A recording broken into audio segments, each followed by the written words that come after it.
Imagine being a walking, talking miracle. Our next guest survived not one gunshot to the head, but 4, all by the hand of the person she loved. The violence did not stop or start there. We will take you through this incredible story of Kimya Motley and how she escaped abuse. Now, a warning to our viewers, some may find this disturbing. My name is Kimya Motley, and I am the Director of Communications at A Call to Men, an organization that teaches men and boys in an effort to end violence against all women and girls. But I did not get here in a conventional way. Once upon a time, I was a teacher surrounded by 4-year-olds. I was teaching pre-K, and I thought that I would live out the rest of my career as an educator. But something pretty amazing happened to me to change the whole trajectory of my career. And by amazing, I do not mean that in a great way. I met and married the man that I thought would be the man of my dreams. We were married 4 years, but after 1 year of marriage, he became very abusive in every way. I grew up in a home where domestic violence was prevalent. And because I saw this growing up, it became normalized to me.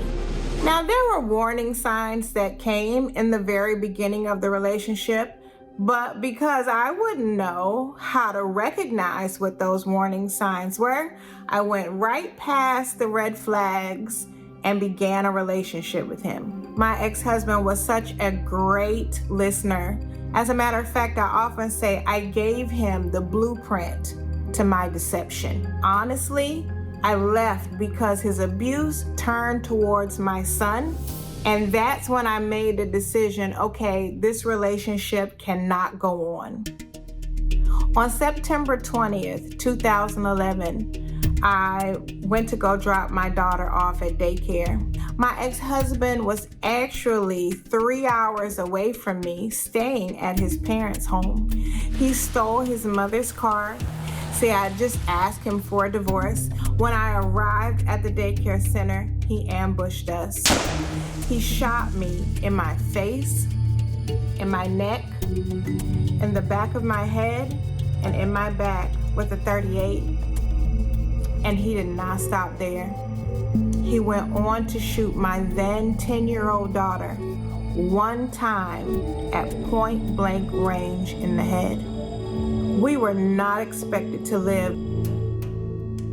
What a miraculous backstory, Kimya. We are so glad you're here, you're okay. Neither you nor your daughter were expected to live, and I was wondering what the recovery process was like physically for both of you, but also emotionally. Well, honestly, it's a journey when you're trying to recover from something like that. You know, initially I was in the hospital only 1 week, and they thought that I would be in the hospital for months.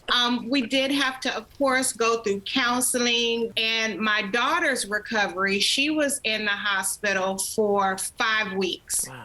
She had to learn how to walk again, talk again, feed herself, read, write, everything all over again. We're even thinking about, you know, going back to counseling now. Yeah. Like it's been 10 years, but sometimes, you know, things may trigger you or whatever. So we go back in like it's our tune-up, you know, like you said with your car or whatever, because it's so, your mental health is so important. Well said. Kimya, I love your spirit. I know. I mean, so it's just amazing. Can you take us through some of the warning signs or red flags of an abusive partner? If they have sweeping romantic gestures, that could be a red flag. If they are rushing you into commitment and then beginning to isolate you, like with my ex-husband, immediately he began saying things like, your friends are not there for you, your family is not here for you, you know, I'm the only one that's here for you. And then this is a weird one, but kind of placing you on a pedestal. You want to be told that you're beautiful and you're awesome and, you know, all of this stuff. But when they place you on that pedestal, it gives a lot of room for you to fall. But if the person you're dating has few friends or maybe none at all, that's a huge red flag.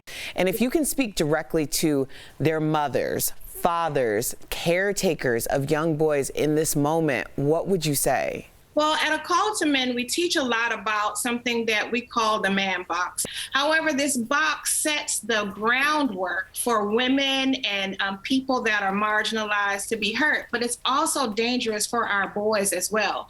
So as our sons are growing up, it's important for their moms, their parents, whomever, to show them warm love. It's okay to give our sons hugs and kisses. That's not just for daughters. It's okay for them to cry. It's part of the natural cycle of things. Let them cry. And then they need to be able to try new things. Try new things that are not caught up with traditional gender roles. Like, if our sons need to know how to cook and clean and do all those things that are traditionally supposed to be things set aside for just girls. And then I would finally say, encourage them to be kind, bold, and brave. Wow. Kimya, I can't get over you. You're unbelievable. I mean, your daughter's so lucky to have you. Thank you so much for sharing your story with us and our viewers. Now, DBL Nation, if you or anyone you know is suffering from domestic violence, take a screenshot, visit this site below.